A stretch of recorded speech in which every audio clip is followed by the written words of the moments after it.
maintenant avec un nombre de 9 matchs au programme. Si vous êtes là tout au long de la journée, c'est pas mal, c'est pas mal.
Je suis...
les amis, cette petite voix off pour faire un débrief à froid de cette journée du WTT Feeder de Lille.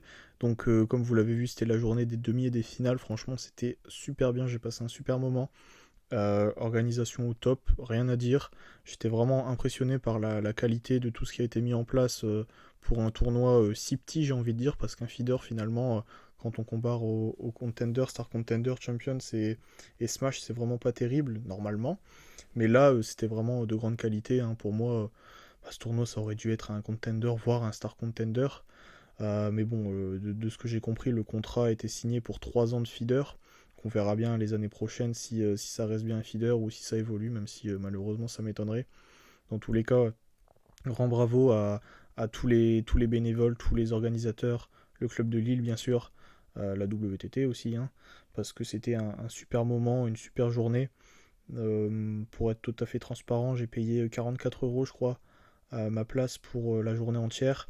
Et j'ai pas été déçu du tout. Alors j'ai eu un peu de chance parce que y a eu beaucoup de matchs qui sont allés à la belle, hein. J'ai pas tout mis dans le vlog, mais il y a eu beaucoup de spectacles. Voilà, même si c'était entre guillemets que des joueurs du top 100, c'était super. Et ouais, grand bravo aux bénévoles et à tout le monde. Petit point mode pour finir la vidéo avec cette joueuse Katarzyna Werkzin, oui désolé pour son nom si je prononce mal, qui a arboré lors de la finale ce maillot, comme vous voyez à l'écran là, déjà accordé à ses chaussures. Bravo pour ce bel accord qui montre qu'elle fait preuve de goût, tout simplement. Et donc déjà celle qui a remporté le tournoi, donc bravo. Et c'est le maillot qui est censé appartenir aux frères Lebrun. Voilà, je vous avais montré dans l'une de mes dernières vidéos qu'il y avait le petit logo, tout ça. Je pensais qu'il n'y avait que eux qui avaient le droit de le porter.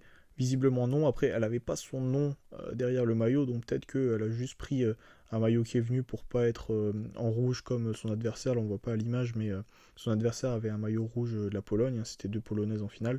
Donc ouais, j'étais interloqué par ça, mais quand même content de voir qu'elle avait fait l'effort d'accorder son t-shirt à ses chaussures tout simplement. Voilà, merci beaucoup pour le visionnage de cette vidéo. Je vous souhaite une très bonne journée, une très bonne soirée, et je vous dis à très bientôt sur Pivot du Revers.